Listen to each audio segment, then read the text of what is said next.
Hai, kamu para penikmat podcast. Pengen bikin podcastmu lebih hidup? First Story punya jawabannya. Dengan berbagai tools canggih seperti F-Link, halaman web gratis buat podcastmu, dan banyak lagi yang bikin podcastmu makin wow. Plus, First Story Ads bisa kasih kamu cuan dari setiap place di podcastmu. Gak ragu lagi, yuk join di firststory.me. Sekali lagi, klik di firststory.me dan jadi bagian dari revolusi podcast di Indonesia.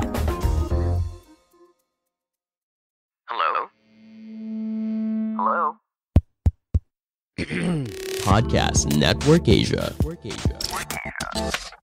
Lisir wangi, seliramu tuh makin sirno. Ojo tangi kanmu guling, awas jok matoro. Aku lagi bang wingo. Yen setan kang tak utusi, dudu sembarang ojo layu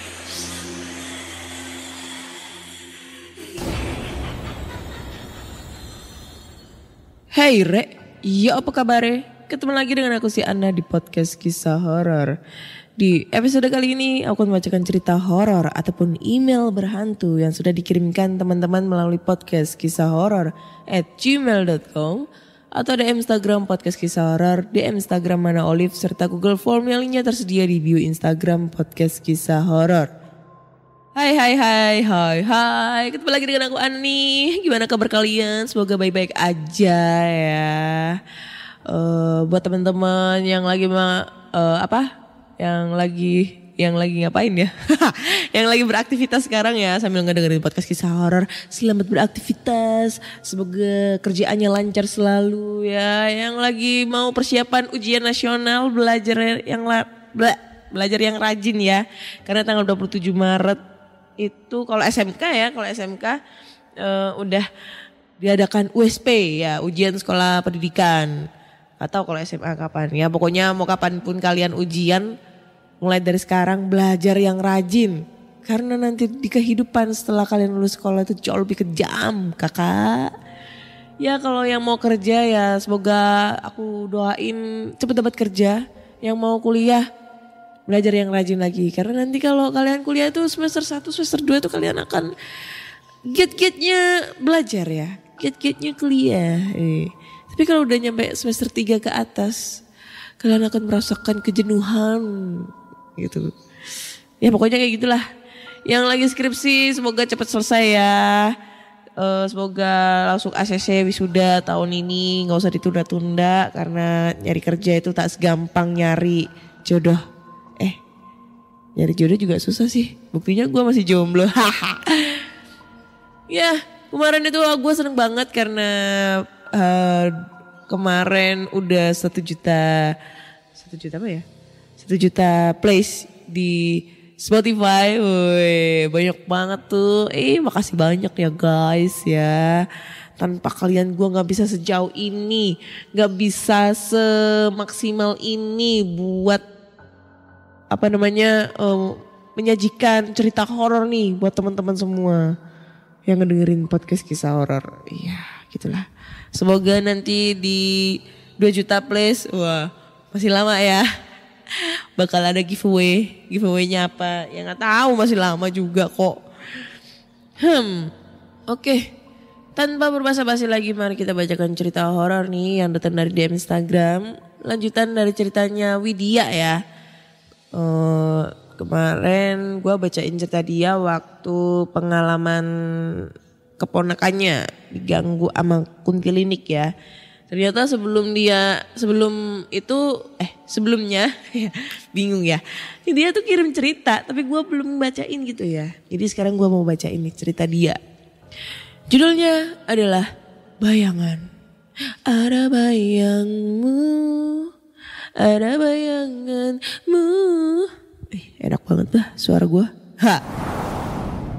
Halo Mbak Ana, aku Widya. Masih ingatkah dengan saya? Kali ini aku mau cerita pengalaman buleku atau tanteku. Jadi cerita ini terjadi pada saat Ramadan 2013.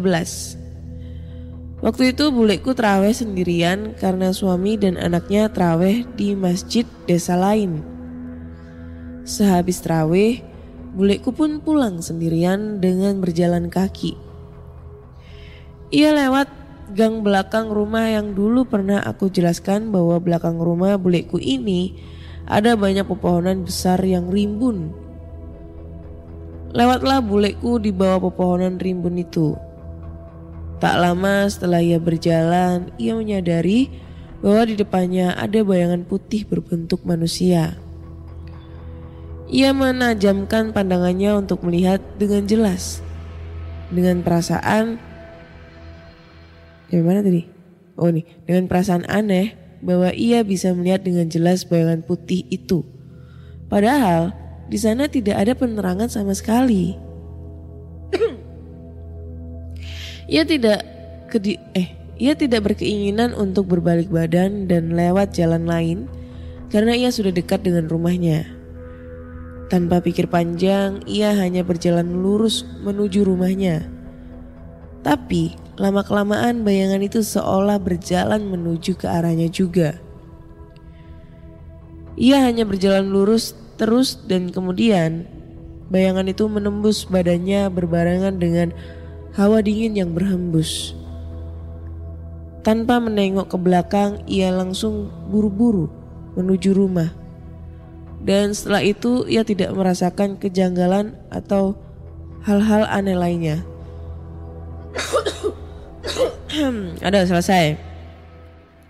Waktu aku kecil aku sering mendengar bahwa saat puasa semua setan akan dikurung. Tapi saat aku besar sekarang aku paham bahwa yang dikurung itu adalah setan yang ada di diri kita sendiri. Contohnya hawa nafsu tentang makan, minum, pikiran, perkataan, dan sikap. Dan bukan setan, hantu atau jin yang biasanya diceritakan di cerita horor. Udah, terima kasih Mbak Ana, sampai sini saja. Makasih udah disempetin baca cerita dari tante aku ini. Maaf kalau ada kalimat yang terlalu berbelit-belit. Soalnya aku pengen ceritain dengan sangat detail dan maaf kalau ceritanya bi aja. Karena aku gak kasih tambahan karangan lain di cerita ini. Kapan-kapan aku ceritakan, wah ini udah cerita dia. Terus buat podcast kisah horor jangan telat-telat uploadnya. Sukses terus buat Mbak Ana, sehat selalu dan semoga segera didekatkan dengan jodohnya. Amin. Dan tolong di roasting ya Mbak. Cerita kemarin aku nunggu roastingannya tapi ternyata ceritaku gak dikomentari atau dikasih pendapat sama sekali. Jadi jangan lupa di roasting kalau ceritanya masuk akal atau aneh. Aku sangat menunggu roastinganmu. Love you sekebon Mbak Ana. Waduh. Oh ini dikasih foto rumahnya tantenya nih. Love you sekebon. Anjay. Nih ya, gue baru tahu nih pendengar lu netizen, ingat ya lu semua. nih apaan? Nih si Widya, bukannya takut untuk di roasting ceritanya, dia malah minta di roasting tahu ceritanya. Ya, gue mau roasting cerita lu bi aja. Nih, ya maaf ya Widya ya, kalau ada yang menyinggung perkataanmu dan perkataanmu menyinggung perasaanmu sama perasaan tantemu.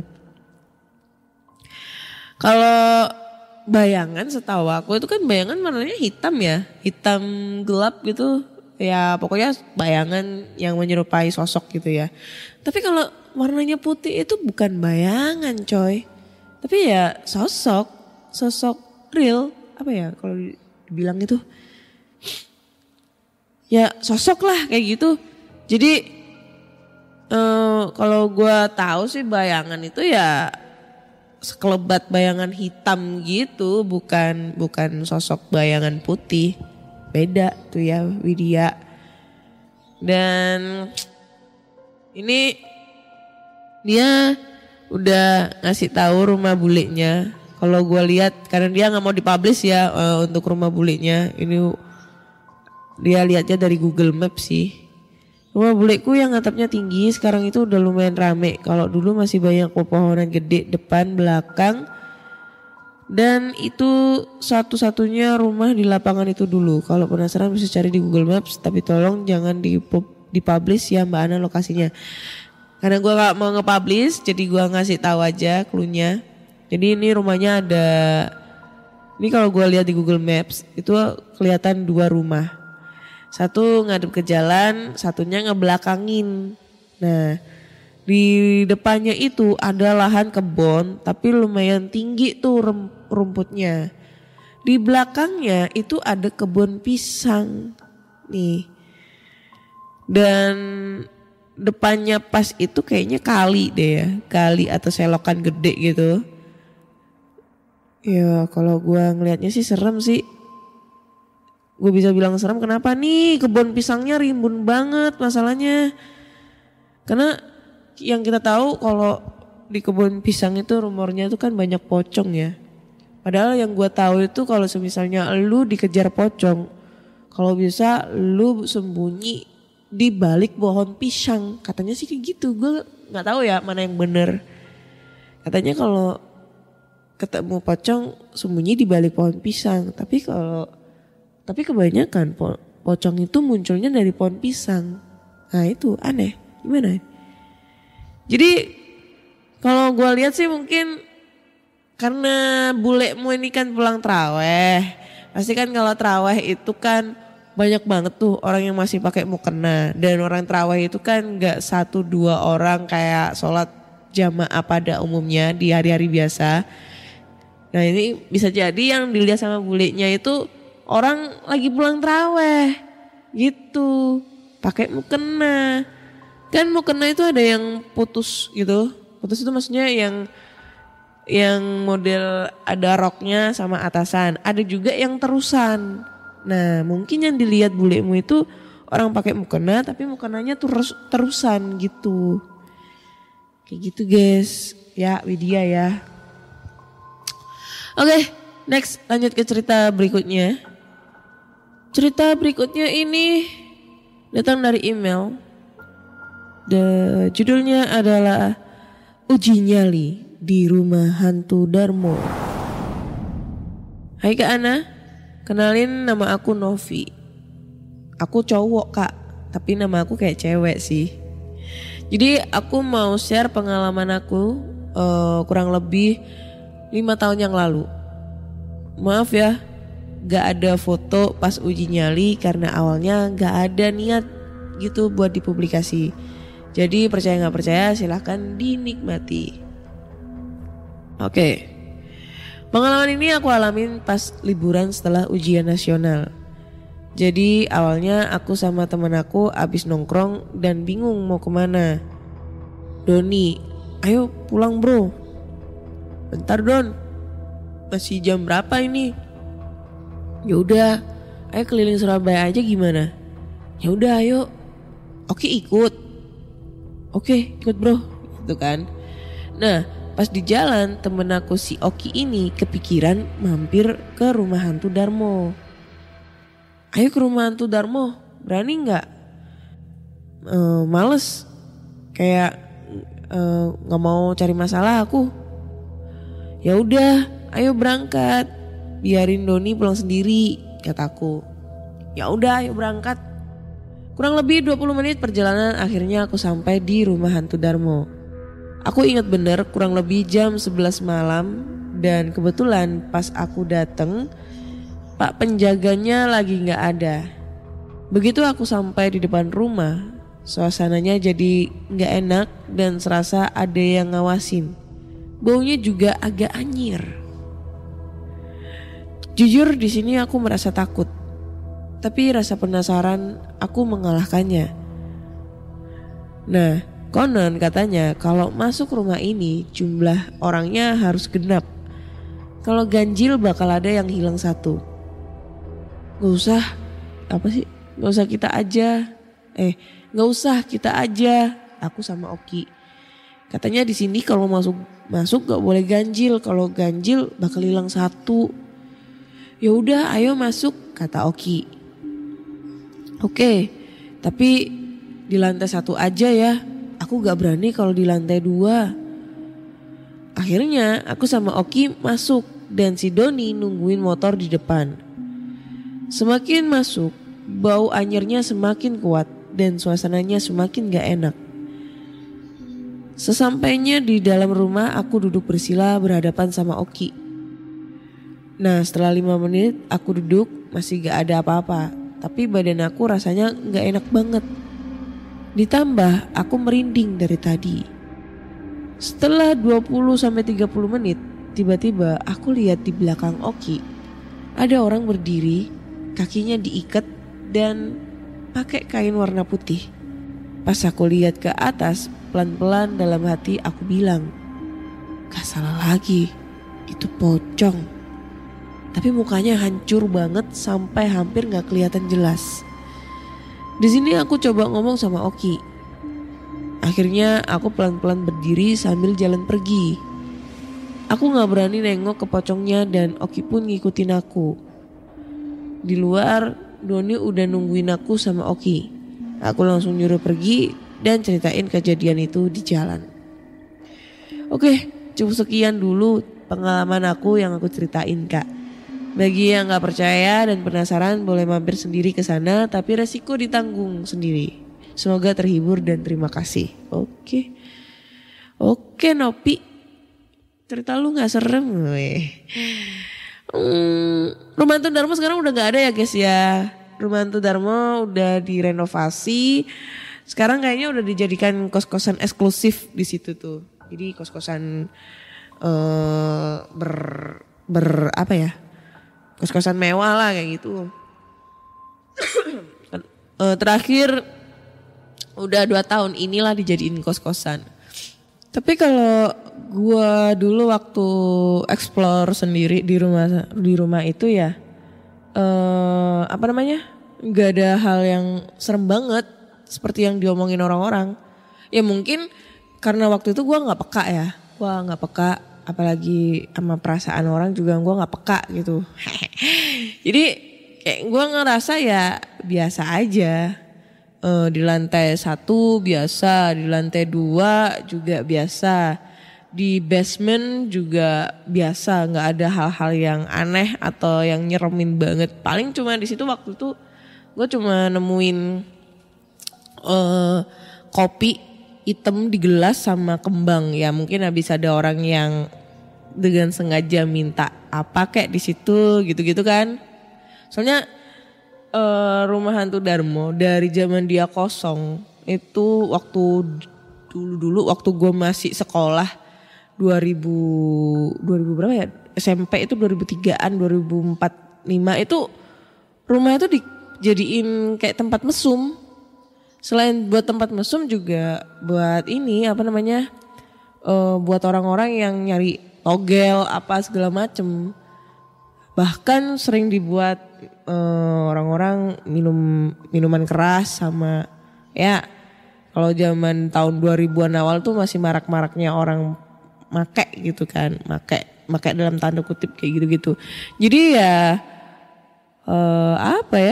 karena sudah terlalu banyak orang di sana yang sering make hal gitu ya menurutku biasa aja gitu kan. Nggak tahu lagi kalau orang yang peka banget karena dulu waktu gue setelah gue explore ke sana sendirian, terus habis itu gue ngajak temen, niatnya sih nganterin buat dia pengen konten di situ. Kebetulan dia konten kreator dari Bali, terus dia minta dianterin ke Rumah Hantu Darmo. Udah gue anterin kan.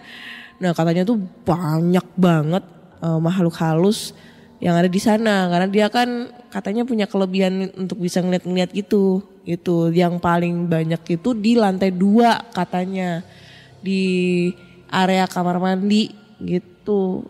Tapi kalau bentuknya apa aja dia tuh nggak nyebutin, cuma di situ dia bilangnya banyak banget ngumpul di lantai 2. Jadi pas waktu kita ke sana itu dia tuh kayak ngelongok ke atas, terus katanya tuh kayak kan itu rumahnya dulu tuh kan udah gak ada pondasinya ya. Jadi udah gak ada dindingnya gitu, kelihatan semua lah. Jadi waktu kita datang ke sana, nyampe depan, terus temen aku ngelongok ke atas gitu, katanya di lantai 2 itu banyak banget makhluk halus kayak ngeliatin kita ke bawah gitu. Kayak kita tuh dijadiin tontonan gitu buat mereka. Kayak gitu.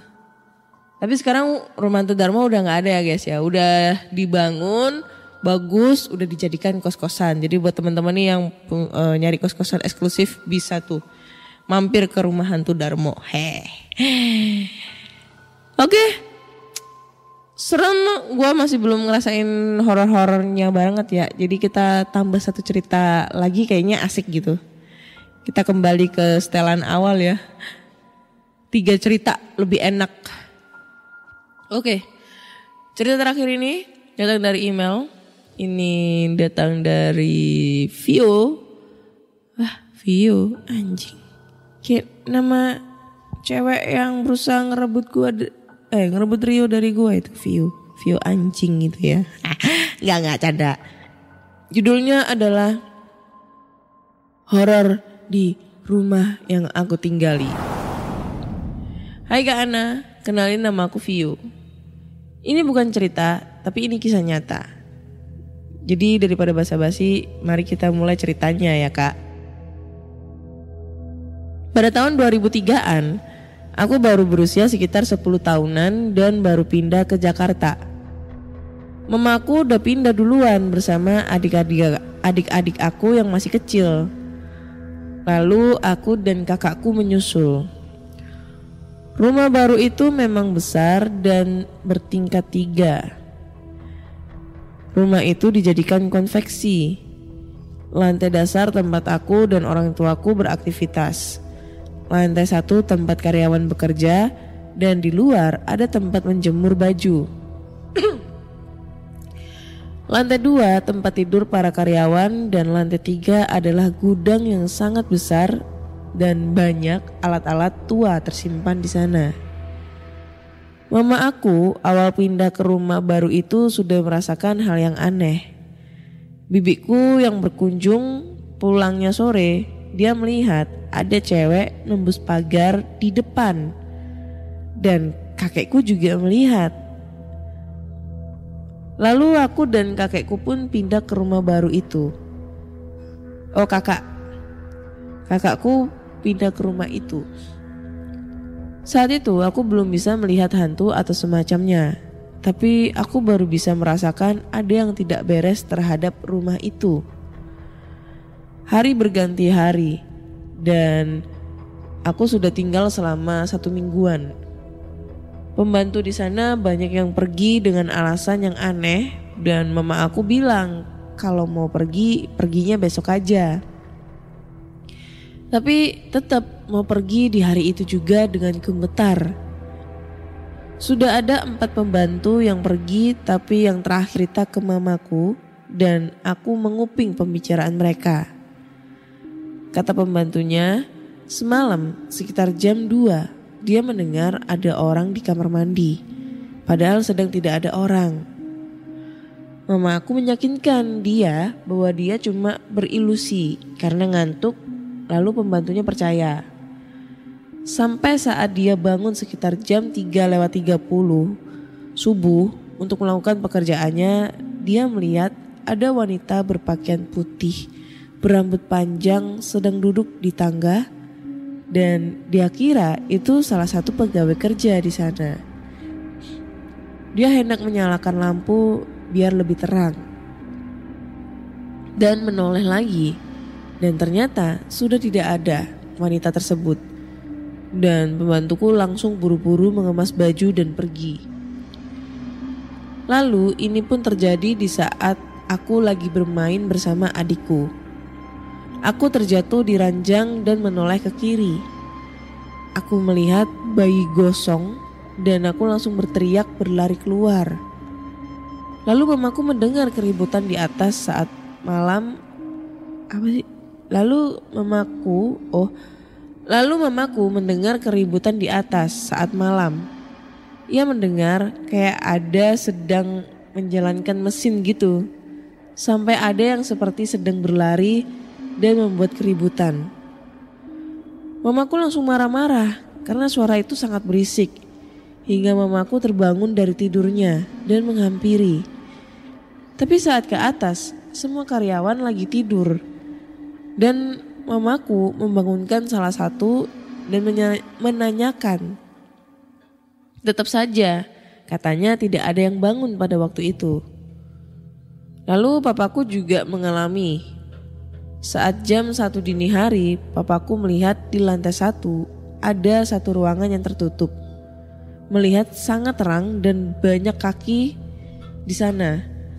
Saat pintu dibuka, tidak ada apa-apa. Ini pun terjadi di adikku juga yang cowok. Dia diganggu sama anak kecil dan mamaku melihat anak kecil itu sedang menjitakin adik aku. Makanya adik aku sakit. Langsung gak ada tanda bacanya lagi nih. Adik aku sakit. Mamaku langsung geram. Menanyakan, siapa kamu? Tinggal di mana? Dan ngapain menjitakin anakku? Anak kecil itu langsung memberitahu kalau dia tinggal di kebun belakang. Besoknya mamaku melihat di kebun belakang cuma ada kolam ikan. Lalu mamaku nanya ke tetangga. Awalnya tetangga gak mau bilang. Tapi pada akhirnya mereka bercerita. Katanya dulu ada anak kecil meninggal dan dikubur di sana. Orang tuanya pindah. Katanya gimana sih? Orang tuanya pindah. Dia tidak pindahkan dan kuburannya ditimpak dan dijadikan kolam ikan. Ternyata anak kecil itu hantu. Malamnya dia datang lagi Malamnya dia datang lagi. Mamaku marah ke dia dan bilang jangan mencari anakku. Kau dan dia beda alam. Akhirnya hantu itu tidak datang lagi. Apalagi saat mau mengambil jemuran di lantai 1 mencekam sekali. Rumah itu benar-benar sangat angker. Banyak penampakan secara halus dan kasar. Banyak tetangga melihat penampakan di rumah itu. Ada kolam bawah tanah di rumah itu dan terasa sangat suram. Apalagi gudang yang di lantai 3. Kami sekeluarga melihat banyak penampakan dan gangguan. Apalagi di saat mama dan papa aku malam-malam sering pergi. Aku dan kakakku di rumah selalu di luar, gak pernah di dalam rumah. Sumpah, sangat-sangat menyeramkan rumah itu. Dari depan aja sudah terlihat keangkerannya. Dulu sih aku belum bisa ngelihat, cuma ngerasa aja. Aku udah bisa melihat secara paksaan. Aku hampir tenggelam di sumur saat main di sana. Sejak saat itu udah bisa lihat sampai sekarang. Maaf ya kalau capek ngebacainnya. Maaf, aku juga masih newbie nih untuk nulis seperti itu. Ya itulah pokoknya intinya. Aduh, mataku pedes langsung anjay lihat tulisannya. Gak ada tanda bacanya, sumpah gak ada titik, koma, tanda tanya, tanda seru, tanda petik, apa segala macam gak ada. Ini gue kayak ngebacainnya itu kayak apa ya namanya, kayak menerka-nerka sendiri gitu. Nyampe mana nih berhentinya, nyampe mana nih jedanya, kayak gitu-gitu. Ya, kalau sampai ada yang masih nanya ke aku, kenapa kalau Kak Ana gak mau telaah dulu ceritanya, gak mau dikoreksi dulu ceritanya, baru dibacain, biar kita nikmat ngedengerinnya. Gue udah sering bilang, gue tuh tipe kalau ada udah ada cerita masuk, gue nggak mau ngebaca dulu, maksudnya gue nggak mau ngoreksi dulu, karena nanti kalau gue udah baca lagi dan nyampein ke kalian semua, itu udah beda, apa ya, cara penyampaiannya udah beda, jadi gue nggak bisa ngerasain horornya di mana, seremnya di mana, atau ini cerita nggak serem atau kayak gimana, gue nggak bisa. Jadi gue tuh sukanya kalau udah ada cerita masuk, mau itu ceritanya amburadul kayak gimana pun, gue langsung bacain pada saat typing, gak mau koreksi dulu. Karena nanti kalau udah gue baca dulu, gue udah tahu alur ceritanya. Jadi pas gue sampein ke kalian jadi kayak beda gitu kesannya. Jadi aku harap kalian udah tahu ya alasannya kenapa gue gak pernah ngoreksi cerita ceritanya dulu gitu. Gue mau komentar apa nih? Karena gue nggak ngeh dengan ceritanya ini. Tapi ya intinya dia tuh beli rumah, terus rumahnya dijadikan tempat industri juga, dan ternyata rumah itu angker. Selain itu juga di belakang itu kan ada kolam ikan. Nah di bawah kolam ikan itu ternyata ada kuburan anak kecil gitu. Kuburan anak kecil itu adalah anak dari pemilik rumah itu sebelumnya, dan si orang tuanya itu belum sempet ngemindahin makamnya. Jadi si arwah anak kecil itu tuh masih tinggal di situ, menempati rumah itu gitu.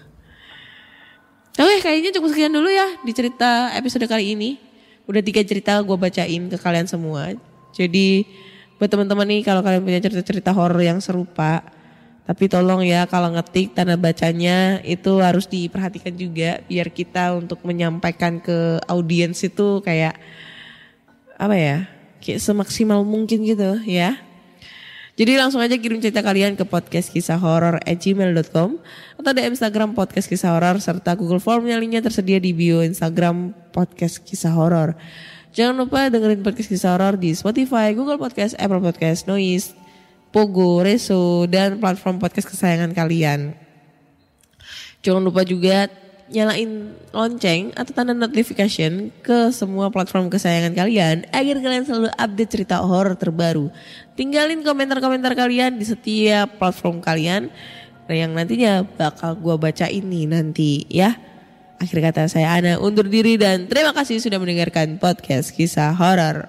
Bye-bye.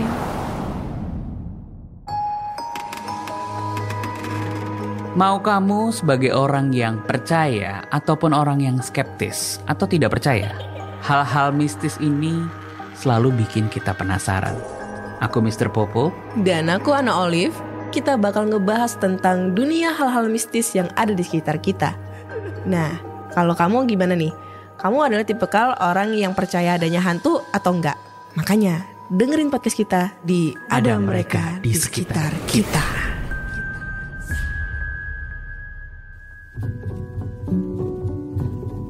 Pandangan dan opini yang disampaikan oleh kreator podcast, host, dan tamu tidak mencerminkan kebijakan resmi dan bagian dari Podcast Network Asia. Setiap konten yang disampaikan mereka di dalam podcast adalah opini mereka sendiri dan tidak bermaksud untuk merugikan agama, grup etnik, perkumpulan, organisasi, perusahaan, perorangan, atau siapapun dan apapun.